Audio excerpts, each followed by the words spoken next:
پھر حضرت نوح علیہ السلام اور ان کی قوم کے حالات بیان ہوئے کہ نوح علیہ السلام نے جب اپنی قوم کو توحید کی دعوت دی اور انکار پر عذاب الہی سے ڈرایا تو قوم کے سرداروں نے ان سے کہا، بھلا کیا کہا؟ کہنے لگے آپ تو ہم جیسے بشر ہیں،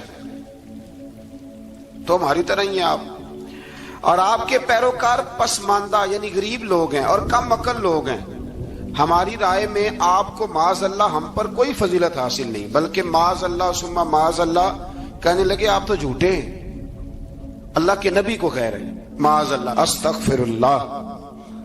نوح علیہ السلام نے جواب دیا کہ میں اپنے رب کی جانب سے واضح دلیل رکھتا ہوں اور اس نے مجھے رحمت سے نوازا ہے، لیکن تم میرے مقام کو سمجھنے کی صلاحیت نہیں رکھتے، تم اتنی صلاحیت رکھتے نہیں ہو۔ اور پھر ارشاد فرمایا کہ میں تم سے دعوت حق کے صلے میں کسی اجر کا طلبگار نہیں ہوں اور نہ ہی میں اہل ایمان کو اپنے پاس سے دھتکارنے والا ہوں، اور میں نے یہ دعویٰ بھی نہیں کیا کہ میرے پاس اللہ کے خزانے ہیں، اور نہ میں از خود غیب جاننے والا ہوں، اور نہ ہی میں یہ کہتا ہوں کہ میں فرشتہ ہوں، نہ میں یہ کہتا ہوں کہ جن لوگوں کو تم اپنی نظروں میں حقیر جانتے ہو اللہ انہیں خیر سے نہیں نوازے گا۔ فرمایا یہ ٹھیک ہے کہ اللہ بشروں میں سے رسول بناتا ہے، پر جسے بناتا ہے پھر اسے بڑی شانیں عطا فرماتا ہے۔ پہلے دن سے انسان کا یہ مسئلہ ہے، پہلے دن سے انسان کا یہ مسئلہ ہے کہ وہ کہتا ہے میں انسان سے ہدایت حاصل کروں، لیکن رب نے بھی قانون بنایا ہے کہ اللہ تبارک و تعالیٰ بندے پر ہی وحی فرماتا ہے، فرشتوں اور جنوں کو اللہ نے اس منصب کے لیے منتخب نہیں فرمایا۔ قوم نوح نے کہا کہ آپ نے ہم سے بہت بحث کی معاذ اللہ، بس جس عذاب سے آپ ہمیں ڈرا رہے ہیں وہ لے آئیے۔ تو نوح علیہ السلام نے کہا کہ اللہ چاہے گا تو تم پر عذاب بھی آ جائے گا۔ آیت نمبر 37 سے 47 میں بتایا کہ اللہ تعالیٰ کی طرف سے نوح علیہ السلام کو حکم ہوا کہ ہماری نگرانی میں اور ہماری وحی کے مطابق آپ کشتی بنائیے، اور ظالموں کے بارے میں ہم سے کوئی بات نہ کریں۔ حضرت نوح کی خواہش تھی کہ یا اللہ انہیں بھی معاف کر دے، فرمایا یہ ظالم ہے تو میرے نبی ان کے بارے میں مجھ سے کوئی بات نہ کریں، وہ ضرور غرق ہو جائیں گے۔ پھر وہ کشتی بنانے لگے، اور جب ان کی قوم کے سردار ان کے پاس سے گزرتے تو ان کا مذاق اڑاتے۔ یہ آپ کیا کر رہے ہیں؟ آج بھی وزیر مشیر بڑے بڑے لوگ اللہ ماشاءاللہ دینداروں کا مذاق اڑاتے نہیں؟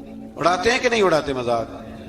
یہ کن کا طریقہ ہے؟ یہ تو قرآن مجید کہہ رہا ہے کہ حضرت نوح کی قوم جو کافر تھی ان کا طریقہ ہے اہل ایمان کا مذاق اڑانا۔ تو وہ مذاق اڑانے لگے۔ نوح علیہ السلام نے کہا کہ وہ وقت آنے والا ہے کہ جب تمہارا مذاق اڑایا جائے گا اور تمہیں پتہ چل جائے گا کہ رسوا کن عذاب کس پر آئے گا۔ اللہ تعالیٰ نے فرمایا جب ہمارا حکم عذاب آ پہنچا اور تندور ابلنے لگا، تندور سے آگ نکلا کرتی ہے، پانی نہیں نکلا کرتا، اور نوح علیہ السلام کی قوم پر جب عذاب آیا تو پانی تندور سے نکلا، تندور سے اللہ نے پانی نکالا، جہاں سے پانی نکلا نہیں کرتا، تندور ابلنے لگا۔ اللہ اکبر۔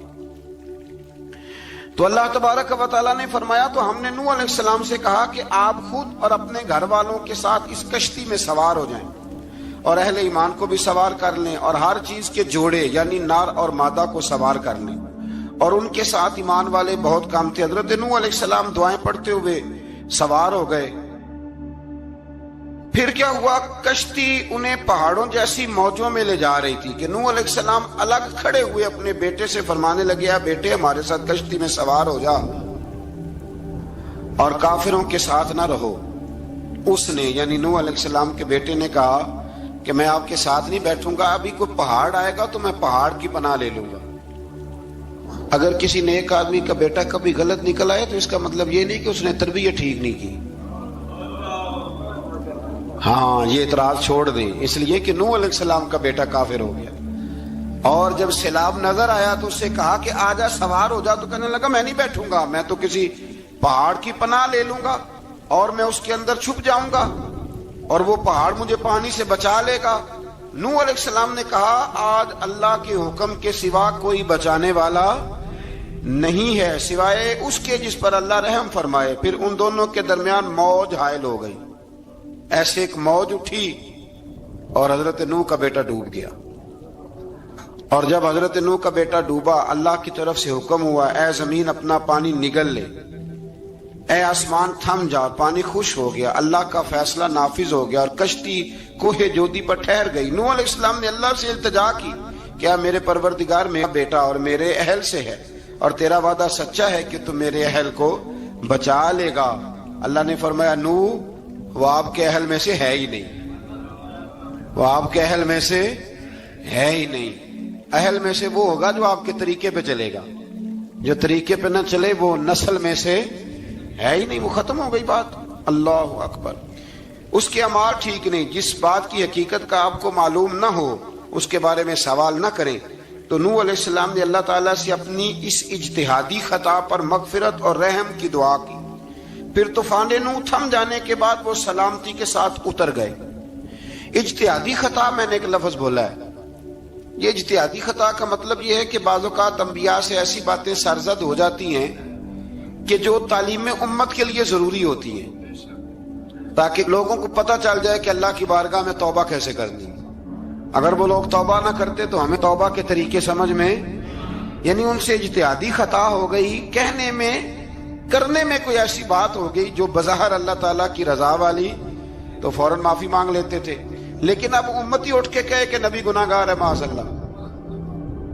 حضرت آدم نے دعا مانگی تھی نا، ربنا ظلمنا انفسنا، اے اللہ ہم نے اپنی جانوں پر ظلم کیا۔ انہوں نے کہا تھا تو اگر کوئی بندہ حضرت آدم کو ظالم کہے گا تو کافر ہو جائے گا، تو اگر وہ کہے کہ وہ تو خود کہہ رہے ہیں، ایک بندہ اڑ جاتا ہے، کہتے ہیں جو خود کہہ رہے ربنا ظلمنا، تو خدا کے بندے وہ اللہ کے نبی ہیں، وہ رب سے کہہ رہے ہیں، وہ عاجزی کے طور پر کہہ رہے ہیں۔ کچھ لوگ اڑ جاتے ہیں، کہتے ہیں خود حضور نے کہا ہے جی انا بشر مثلکم، میں تمہاری طرح کا بشر ہوں، خود نبی پاک نے کہا ہے۔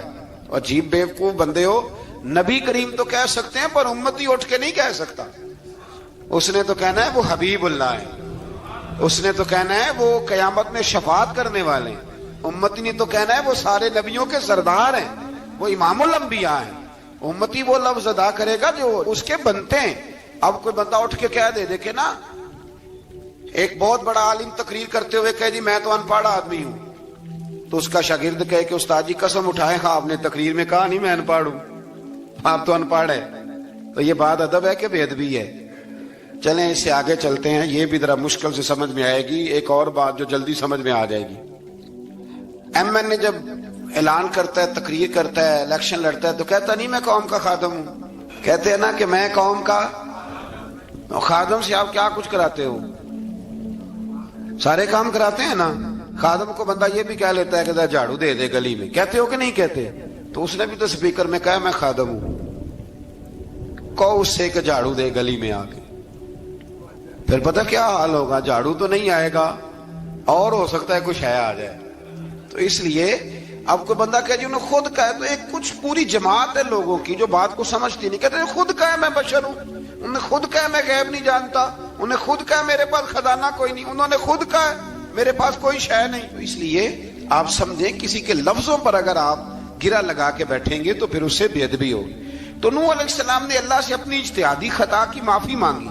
اب حضرت نوح کو کوئی خطا کار کہے گا تو بہت بڑا مجرم بن جائے گا، اس لیے کہ وہ اللہ کے نبی ہیں۔ آیت نمبر 50 میں قوم عاد کا ذکر ہے اور ان کی طرف دعوت توحید دینے کے لیے اللہ تعالیٰ نے حضرت ہود علیہ السلام کو بھیجا۔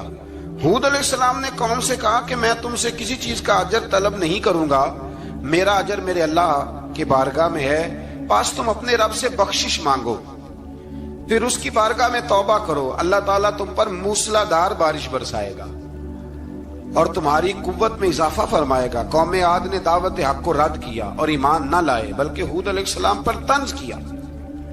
وہ کہنے لگے کہ ہمارے تو معبودوں نے، ہمارے بتوں نے معاذ اللہ آپ کو پاگل بنا دیا ہے، آپ کو مجنون بنا دیا ہے، الٹا حضرت ہود کو کہنے لگے، اس لیے آپ ایسی باتیں کرتے ہیں۔ ہود علیہ السلام نے کہا میں اللہ کو گواہ بناتا ہوں اور تم بھی گواہ رہنا کہ میں تمہارے شرک سے بری ہوں اور میں اللہ پر توکل کرتا ہوں اور میں نے رسالت کا حق ادا کر دیا ہے۔ آیت نمبر 58 میں اللہ تعالیٰ نے فرمایا جب ہمارے عذاب کا وقت آ گیا تو ہم نے اپنی رحمت سے ہود اور ان کے ساتھ مومنوں کو نجات عطا کی۔ قوم عاد نے اللہ کی نشانیاں اور رسولوں کو جھٹلایا اور دنیا اور آخرت میں لعنت کے حقدار ہوئے۔ آیت نمبر 61 میں پھر سے حضرت صالح علیہ السلام اور ان کی قوم سمود کے حالات کو بیان کیا گیا ہے۔ حضرت صالح نے کہا ہے میری قوم اللہ وحدہ لا شریک کی عبادت کرو، اس سے بخشش طلب کرو، اس کی بارگاہ میں توبہ کرو، اس نے تمہیں زمین سے پیدا کیا ہے، اس پر آباد کیا ہے۔ جواب دیا ہے صالح ہمارے آباء و اجداد کے معبودوں کی عبادت کو روکنے سے پہلے ہمیں آپ سے بڑی امیدیں تھی، اور اب آپ ہمیں روکنے لگ گئے ہیں باپ دادا کے دین سے، لیکن اب ہمیں آپ کی دعوت کے بارے میں شکوک ہیں۔ صالح علیہ السلام نے اپنی قوم سے کہا کہ یہ اللہ کی اونٹنی ہے اور یہ تمہارے لیے نشانی ہے، اسے چرنے کے لیے آزاد چھوڑ دو اور اسے تکلیف نہ دینا۔ اللہ اکبر، ورنہ تمہیں عذاب پہنچے گا۔ انہوں نے اونٹنی کی کونچیں کاٹ ڈالی۔ صالح علیہ السلام نے کہا تم صرف 3 دن اپنے گھروں میں مزے اٹھا لو، 3 دن، پھر اللہ کا یقینی عذاب آئے گا۔ پھر ایک چنگاڑ نے ان کو آ دبوچا، وہ اپنے گھروں میں گھٹنوں کے بل اوندے پڑے رہ گئے۔ صرف صالح علیہ السلام ان کے ساتھ اہل ایمان اس عذاب سے بچے۔ یہ 3 قوموں کا ذکر ہو گیا، نوح علیہ السلام کی قوم کا بھی، ہود علیہ السلام کی قوم کا بھی، اور حضرت صالح علیہ۔ آگے اللہ تبارک و تعالیٰ نے آیت نمبر 69 میں اس بات کا بیان فرمایا کہ حضرت ابراہیم علیہ السلام کے پاس فرشتے بشری شکل میں آئے، انسانی شکل۔ انہوں نے اجنبی مہمانوں کے لیے بچڑے کا بھونا ہوا گوشت تیار کرایا۔ آپ یقین کریں کچھ باتیں لوگ ایسی بیان کرتے ہیں کہ جن کو نہ سن کے بندے کا دل کرتا ہے کہ اس بندے کو بتائیں کہ یار یہاں تو دین سارا پڑھ۔ ایک صاحب مجھے کہنے لگے جی میں ایک پیر صاحب کے پاس گیا تھا تو بڑی مرغن غذائیں تھیں، انہوں نے میری بڑی خدمت کی پر مجھے نہیں اچھا لگا، پیروں کو چاہیے سادی روٹی رکھیں۔ میں کہ تو پیراں واسطے لسٹ بنا خاں انہوں نے کس طرح دا ہونا چاہیے۔ یہ بہت بڑی مصیبت ہے۔ اگر آپ سادہ کھانا کھلا دیں تب بھی اعتراض ہے، اچھا کھلا دیں کہنے رولا ہے کوئی پیر چوکھے مالدار، دونوں طرف سے مسئلہ۔ تو کہنے لگا جی نہیں پیروں کا کیا کام ہے، وہ کڑائیاں اور وہ سارے۔ تو پھر میں نے انہیں کہا کہ آپ اس طرح کریں، گھر جا کے نا تو 12ویں سپارے کی تلاوت کریں۔ حضرت ابراہیم نے اپنے مہمانوں کے لیے بھونا ہوا کھانا تیار فرمایا تھا۔ تو آپ کیا کہیں گے کہ حضرت ابراہیم درویش نہیں تھے؟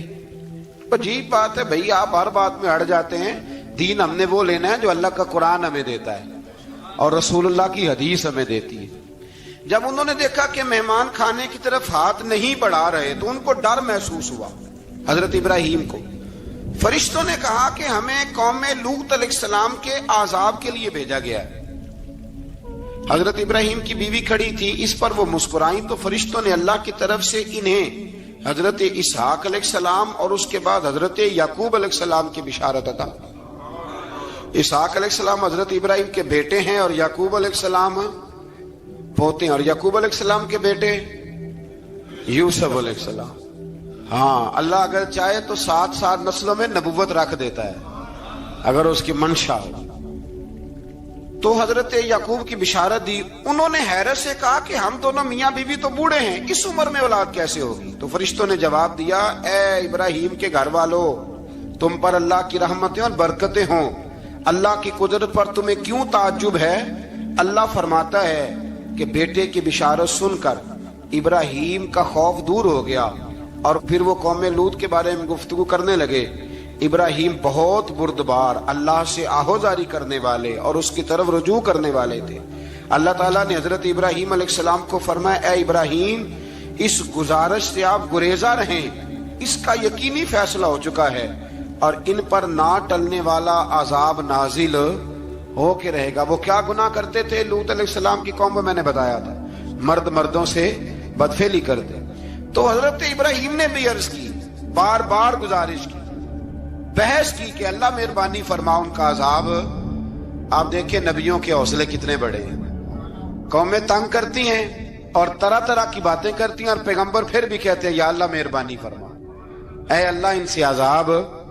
آیت نمبر 77 میں حضرت لوط علیہ السلام کی قوم کی بدعمالیوں اور لوط علیہ السلام کے اپنی قوم کو بدعمالیوں کے باعث فرشتوں کی آمد، قوم کے بدعمال لوگوں کے دوڑ کر آنے اور حضرت لوط کو ان کے سمجھانے اور ان کے انکار پر مضطرب ہونے کا ذکر ہے، جس پر فرشتوں نے حضرت لوط کو تسلی دی کہ آپ فکر نہ کریں، ہم آپ کے رب کے فرشتے ہیں، یہ آپ اور ہم تک نہیں پہنچ سکیں گے۔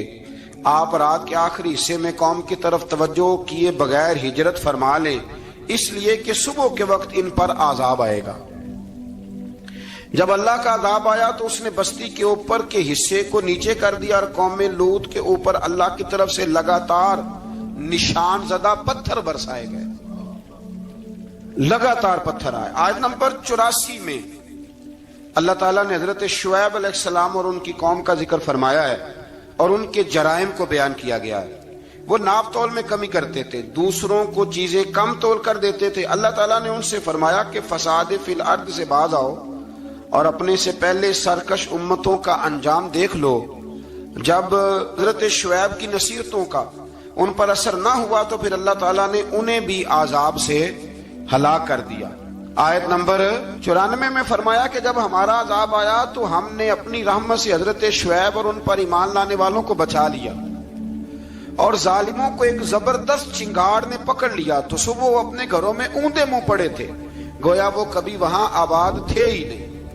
آیت نمبر 96 میں حضرت موسیٰ علیہ السلام کو عطا کیے جانے والے 9 معجزات کا ذکر ہے۔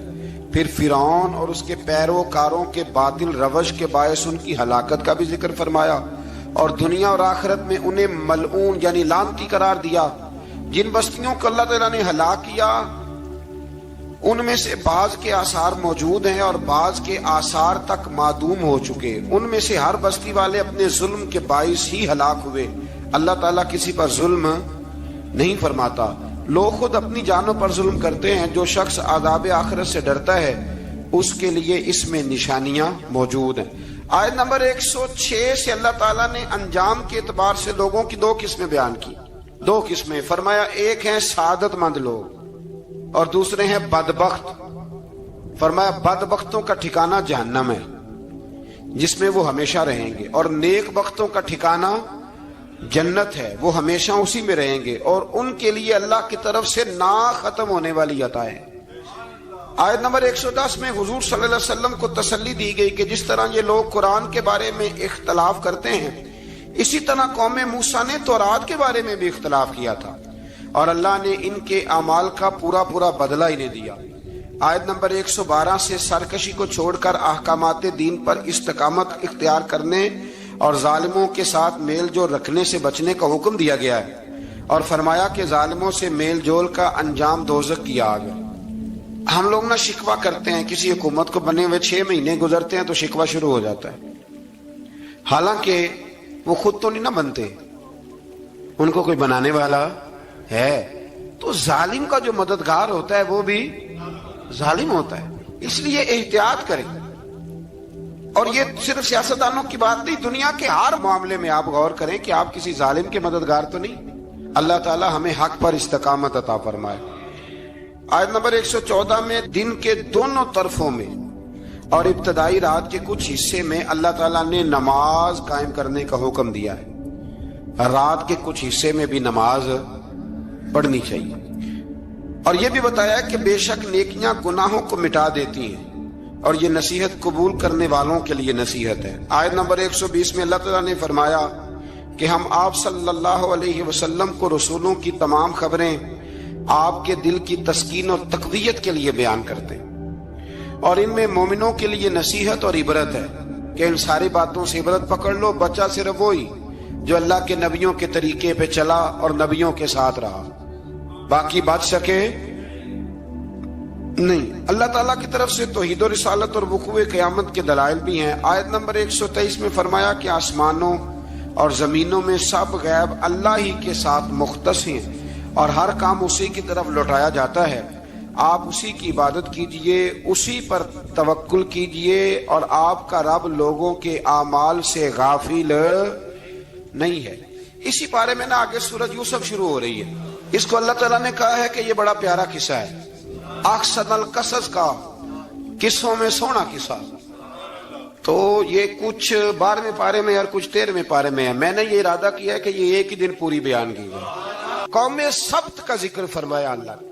ہفتے والے دن کچھ لوگ نافرمانی کرتے، ہمارے بھی ہیلے بہانے ہیں نا آج کل کاروبار میں، تو اسی سپارے کی آیت نمبر 65 کے اندر اللہ تعالیٰ نے حضرت داؤد کی قوم کا ذکر کیا کہ اللہ نے انہیں حکم دیا تھا کہ ہفتے والے دن مچھلیاں نہیں پکڑنی، تو وہ کہتے تھے چلو ہاتھ لگا کے نہیں پکڑنی، ہاتھ لگا کے۔ وہ ہمارے لوگ ہیلے بہانے تلاش کر لیتے ہیں نا، وہ بڑے جناب انشورنس والا آ گیا، اب وہ بینک والا آ گیا، اب وہ فلانے صاحب آ گئے، وہ تروڑ مروڑ کے کہانیاں باتیں، اور پھر ہمیں بھی رستے مل جاتے ہیں بچنے کے۔ مفتی صاحب نے کہہ دیا تھا، ایک مولانا سے میں نے ان کو کہا ہفتے والے دن مچھلیاں نہیں پکڑنے کا، نہیں پکڑتے، چھوٹے چھوٹے حوض بنا لیے تو مچھلیاں زیادہ آتی تھی اس دن۔ یہ بھی اللہ کی قدرت تھی، نماز کے وقت گاہک زیادہ آتے ہیں، یہ اس کی قدرت ہوتی ہے۔ تو وہ مچھلیاں حوض میں جمع ہو جاتی ہیں، یوں سمجھ لیں کہ جال انہوں نے لگا لیے ہوئے تھے، تو جال میں وہ پھنستی رہتی تھی، حوضوں میں آتی رہتی تھی۔ ہفتے کو نہیں پکڑتے تھے، اتوار کو پکڑ لیتے تھے، تو پھر اللہ نے انہیں سزا دی۔ فرمایا تماشے کرتے ہو اللہ کے حکم کے ساتھ، کیا سزا دی؟ فَقُلْنَا لَهُمْ كُونُوا قِرَادَةً خَاسِئِينَ، فرمایا بندر بن جاؤ دھتکارے ہوئے۔ جو رزق حرام طریقے سے کماتے تھے رب انہیں بندر بنا دیتا تھا۔ ابھی بھی میں نے دیکھے ہیں بڑے بڑے تاجر پاگلوں جیسی زندگی گزار رہے ہیں، نفسیاتی طور پہ سکون نہیں ہے، کروڑوں روپیہ پڑا ہے۔ کیوں؟ اس لیے کہ رب کے بتائے ہوئے طریقے کے مطابق تجارت نہیں کرتے۔ آگے ایک اور دلچسپ بات آ گئی، بنی اسرائیل کے اندر نا ایک شخص نے اپنے چچا کو قتل کر دیا جائیداد کے لیے۔ یہ دیکھیں کب سے لوگ جائیداد کے لیے قتل کرتے آ رہے ہیں۔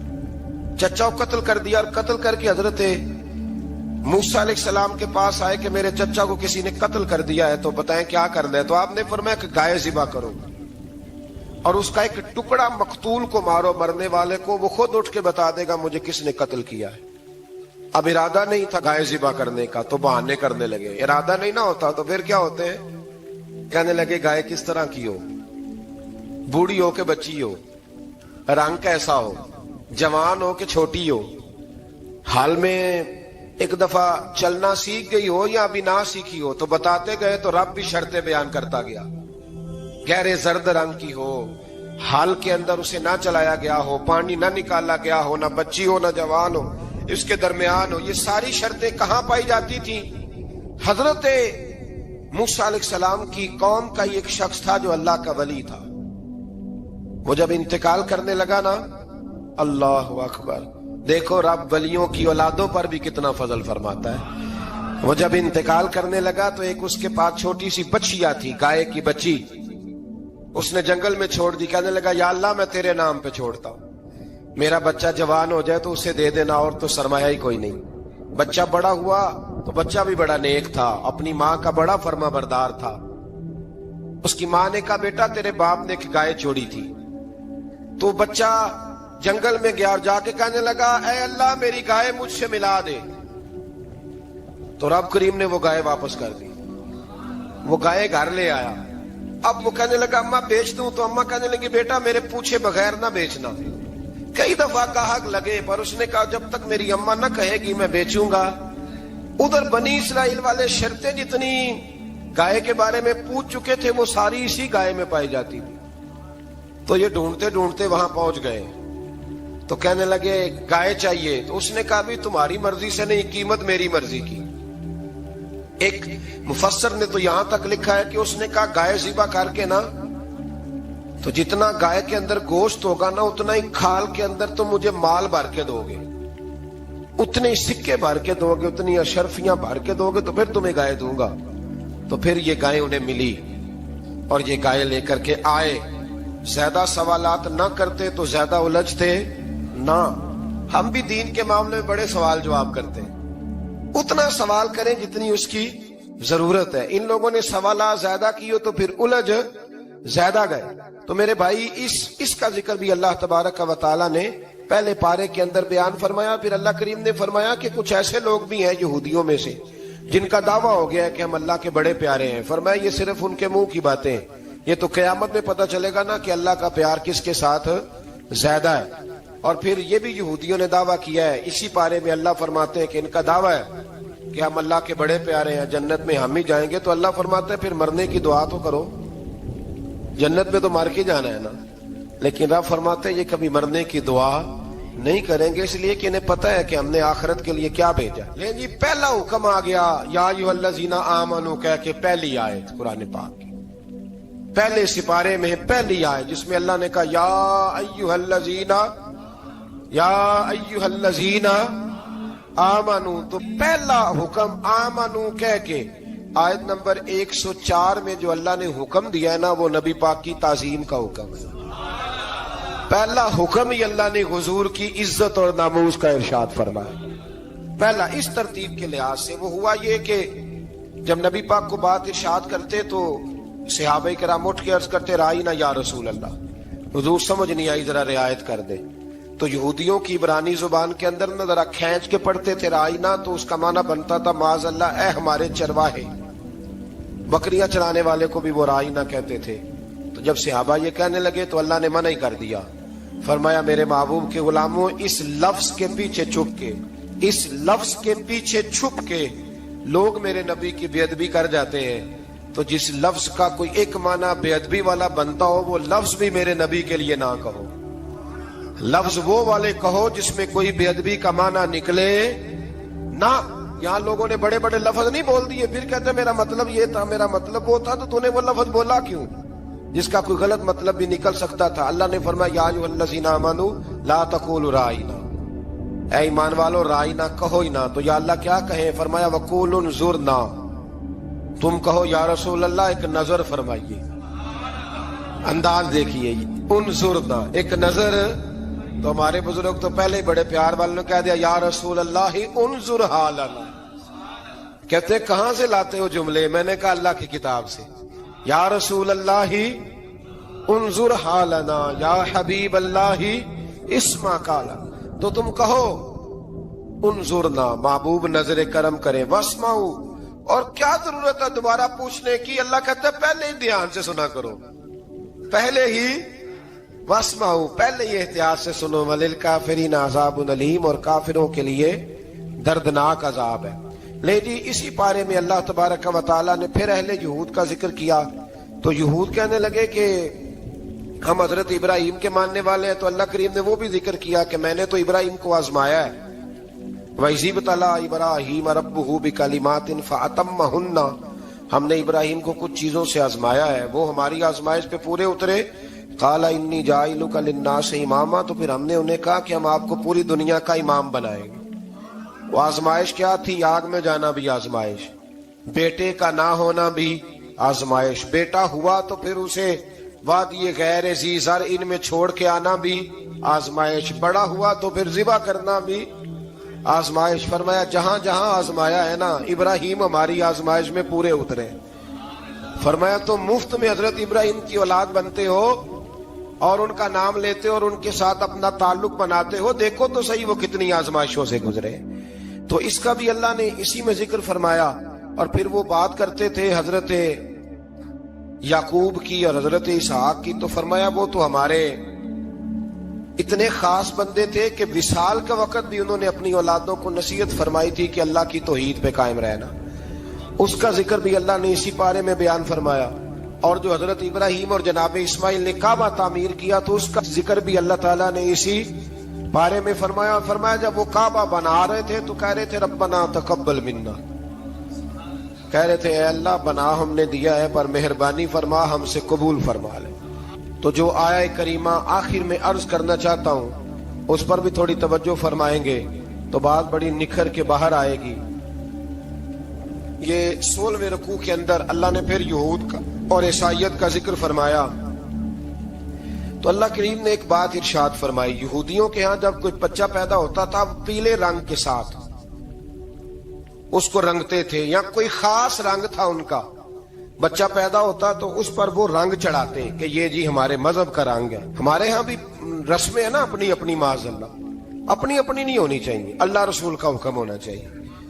تو یہودیوں کے ہاں بچہ پیدا ہوتا تو ایک خاص رنگ چڑھاتے، عیسائیوں کے ہاں پیدا ہوتا تو وہ بھی ایک خاص رنگ چڑھاتے۔ تو مسلمانوں کے ہاں بچے پیدا ہوئے تو انہوں نے بھی توجہ کی کہ یہ کیا ہو رہا ہے، تو رب کریم نے فرمایا صبغۃ اللہ، رنگ اللہ کا ہی ہے۔ ومن احسن من اللہ صبغہ، اور فرمایا اللہ کے رنگ سے زیادہ خوبصورت کس کا رنگ ہو سکتا ہے؟ اللہ کا رنگ کیا ہے؟ لا الہ الا اللہ محمد الرسول اللہ صلی اللہ علیہ. فرمایا نیلے پیلے کالے رنگ نہ چڑھاؤ، اپنے ذہن پر توحید و رسالت کا رنگ چڑھاؤ. یہ سب سے بہترین رنگ ہے. اگر تمہارے ذہنوں پر رب رسول کی توحید کا رنگ چڑھ گیا تو یہ وہ والا رنگ ہے، پھر تمہیں کسی اور رنگ کی طرف جانے کی ضرورت نہیں پڑے گی. تو فرمایا رنگ وہ پیدا کرو جو توحید کا ہے، رسالت کا ہے، اس رنگ کی توجہ کرو. قرآن مجید کے اس پارے میں اللہ کریم نے مختلف باتیں بیان کر کے آخری رکوع میں یہ جو رنگ کا ذکر فرمایا نا، تو یہ لگتا ہے پورے پارے کا خلاصہ ہے کہ رب کریم نے فرمایا اصل بات یہ ہے کہ تمہاری سوچوں پہ رب رسول کی توحید و رسالت کا رنگ ہونا چاہیے.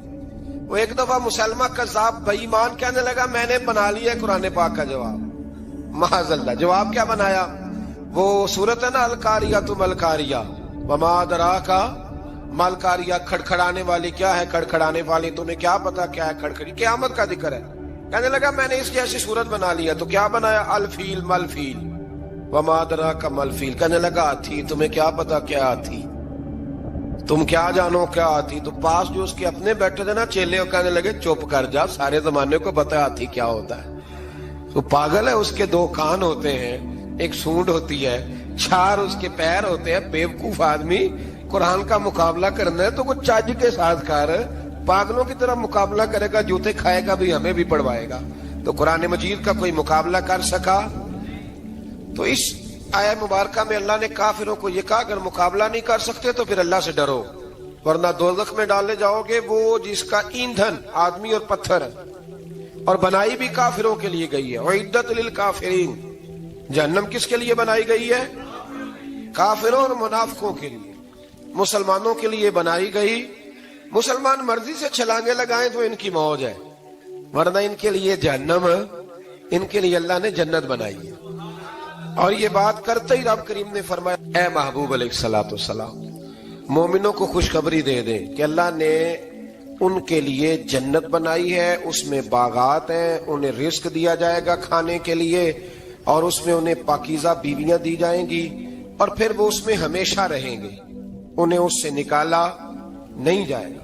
آگے جو آیات کریمہ ہے نا، اس کے اندر اللہ تبارک و تعالیٰ نے فرمایا ہے کہ اللہ حیا نہیں کرتا سمجھانے کے لیے مچھر کی مثال بھی دینی پڑے. فرمایا قرآن سے کچھ لوگ ہدایت حاصل کرتے ہیں اور کچھ گمراہ ہو جاتے ہیں. جب لوگ اپنی مرضی کی تشریحات چاہتے ہیں تو گمراہ ہوتے ہیں، اور جب قرآن کو رسول اللہ صلی اللہ علیہ وسلم اور امت مسلمہ کی تشریحات کی روشنی میں سمجھتے ہیں تو پھر اللہ ہدایت عطا فرماتا ہے. پھر اللہ تبارک و تعالیٰ نے آگے ارشاد فرمایا حضرت آدم کی پیدائش کا واقعہ. کچھ مفسرین نے لکھا اللہ نے مشورہ کیا تھا فرشتوں سے، وَإِذْ قَالَ رَبُّكَ لِلْمَلَائِكَةِ إِنِّي جَاعِلٌ فِي الْأَرْضِ خَلِيفَةً. لیکن کچھ مفسرین کہتے ہیں کہ اللہ کو ضرورت نہیں فرشتوں سے مشورہ کرنے کی.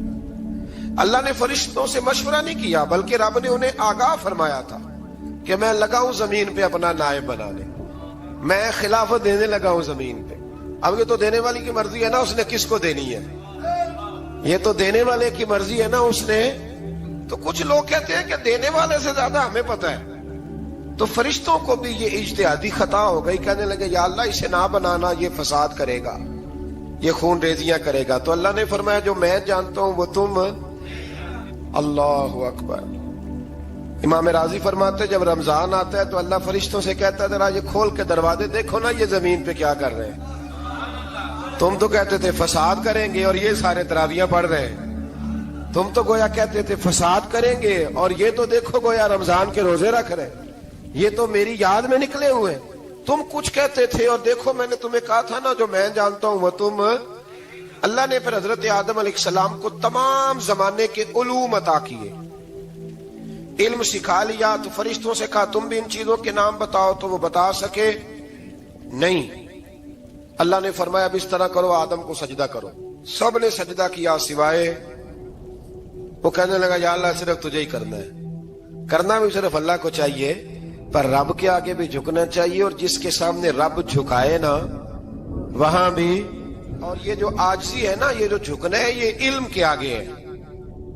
ہماری مصیبت یہ ہے کہ ہم علم کے آگے بھی گردن جھکانے کو تیار نہیں ہوتے، وہاں بھی ہم خود عالم فاضل بن جاتے ہیں. تو فرمایا کہ سب سے کہا سجدہ کرو، سب نے سجدہ کیا سوائے ابلیس کے، تو پھر ہوا کیا؟ وکان من الکافرین، وہ کافروں میں سے ہو گیا۔ پھر اللہ نے حضرت آدم کو اور جناب حوا کو نا مقام دے دیا جنت میں رہنے کے لیے، اور کہا سارا کچھ کھانا، درخت کے قریب نہ جانا۔ ابھی آپ کسی سے کہہ دیں تھوڑا سا کہ پیچھے نہ دیکھنا، یعنی اگر میری سمجھ لیں ادب کی وجہ سے کوئی 1.5-2 منٹ یا 6 منٹ نہیں بھی نہ دیکھے گا تو سوچے گا ضرور کہ پتہ نہیں اب پیچھے کیا ہے، مصیبت کیا ہے۔ یعنی آپ کہہ کے دیکھ لیں کسی کو، پیچھے نہ دیکھنا، فطرت ہے نا انسان کی، وہ جستجو کرتا ہے، کہا اس درخت کے پاس نہ جانا۔ تو حضرت حوا سلام اللہ علیہا کہتے ہیں دل میں خیال رہتا تھا کہ آخر ہے کیا درخت کے پاس۔ یہی انسان کا عقیدہ توحید ہے کہ جہاں سے رب منع کر دے وہاں وہ منع ہو جائے، اور یہ ان کی خطا نہیں تھی، یہ اللہ کی حکمت تھی، چونکہ رب نے تو پہلے کہہ دیا تھا بنایا ہی زمین کے لیے، تو یہ تو سارا کچھ ہونا تھا تو زمین پہ آنا تھا نا۔ تو حضرت حوا اور جناب آدم کے پاس شیطان آیا، اب اس کو نکال تو دیا تھا پر ابھی اس کا جنت میں آنا جانا بند نہیں ہوا تھا، یہ بھی اللہ کی حکمت تھی۔ تو وہ کہنے لگا تمہیں پتہ ہے بعد میں مر جاؤ گے؟ تو حضرت حوا کہنے لگی کیا موت بھی آئے گی؟ کہاں، اس کی تکلیف بھی بڑی ہوگی، تو پھر بچیں گے کیسے؟ تو کہنے لگے پھل کھا لو اس درخت کا، تو بچنے کے لیے پھل کھایا تھا۔ اس طرح لوگ آج بہت سارے کام بچنے کے لیے کرتے ہیں پر بچ سکتے، بچنے کے لیے پھل کھایا تو اللہ نے فرمایا زمین پہ چلے جاؤ۔ تو حضرت آدم زمین پہ آئے، پھر کئی 100 سال روتے رہے۔ فَتَلَقَّى آدَمُ مِن رَبِّهِ کَلِمَاتٍ، تو پھر اللہ نے خود ہی جناب آدم کو کچھ کلمے سکھائے۔ علامہ اسماعیل حقی فرماتے ہیں وہ کلمے یہ تھے کہ حضرت آدم نے میرے نبی کا وسیلہ پیش کیا، اللہ کریم نے جناب آدم کی دعا کو مقبول فرما لیا۔ پھر آگے بنی اسرائیل کا ذکر آ جاتا ہے۔ اللہ تعالیٰ نے بنی اسرائیل، آج آپ اسی قوم کو یہودی کہتے ہیں، ان کو اللہ نے اس زمانے میں فضیلت عطا کی تھی بہت زیادہ۔ تو عرب کے اندر جب نبی پاک علیہ السلام نے اعلان نبوت کیا تو کچھ لوگوں نے یہ کہہ دیا کہ اگر یہ یہودی کلمہ پڑھ لیں گے تو ہم بھی پڑھ لیں گے۔ تو پھر اللہ نے انہیں یاد کرایا کہ تم اصل میں کیا ہو، تمہیں کلمہ پڑھنا چاہیے۔ تو اہل یہود کا تذکرہ کرتے کرتے رب کریم نے ایک بات یہ بھی ارشاد فرمائی کہ تم لوگوں کو تو کہتے رہے ہو کہ وہ نبی آنے والے ہیں، وہ نبی آنے والے ہیں، اور جب آ گئے ہیں تو ماننے کو تیار نہیں ہو۔ تو فرمایا تأمرون الناس بالبر وتنسون انفسکم وانتم تتلون الکتاب، لوگوں کو بھلائی کا حکم دیتے ہو اور اپنے آپ کو بھول جاتے ہو، افلا تعقلون، تمہیں عقل نہیں؟ پھر اللہ نے انہیں یہ بھی یاد کرایا کہ یاد کرو وہ زمانہ کہ جب فرعون نے خواب دیکھ لیا تھا کہ کوئی بچہ اس کی سلطنت کو تباہ کرے گا، تو پھر اس نے تمہارے بچوں کو ذبح کرانا شروع کیا اور تمہاری بیٹیوں کو چھوڑتا تھا۔ فرمایا یہ بھی تو تم نے دیکھا، میں نے تمہیں پھر تم سے کہا جہاد کرو قوم عمالقہ کے خلاف، تو مقام طیہ میں جا کے یہ لوگ کہنے لگے ہم سے جہاد نہیں ہوتا۔ اللہ نے انہیں ایک میدان میں قید کر دیا۔ بڑی دلچسپ بات، قید تو لوگ ہوتے ہیں نا چار دیواری میں، تو اللہ نے بنی اسرائیل والوں کو جب انہوں نے کہا ہم جہاد نہیں کریں گے تو اللہ نے میدان میں قید کر دیا۔ میدان میں، یہ یاد رکھیں، جب انسان اللہ کی نافرمانی کرتا ہے تو اسے ایسی قید ملتی ہے جس کا اس نے تصور بھی نہیں کیا ہوتا۔ ایک میدان ہے مقام طیہ، قید ہو گئے، سارا دن سفر کرتے تھے، سارا دن، تو رات کو تھک کے سوتے تھے، صبح اٹھتے تھے نا جب، تو وہیں ہوتے تھے جہاں کل صبح چلے تھے۔ تو رب جب کسی کو قیدی بناتا ہے تو اسے زنجیروں کی، سلاخوں کی ضرورت، دعا فرمائے اللہ تبارک و تعالی غموں سے نجات عطا فرمائے، یہ دعا فرمائے۔ ایسی قید دیتا ہے کہ جس سے پھر چھٹکارا ہو سکتا۔ تو بنی اسرائیل کا بہت زیادہ تذکرہ اس بارے میں اللہ تبارک و تعالی نے پھر بیان کیا، اور پھر کہا کہ انہیں جو حکم دیا جاتا تھا یہ اس کی سرتابی کرتے تھے۔ پھر اللہ نے ان پر ذلت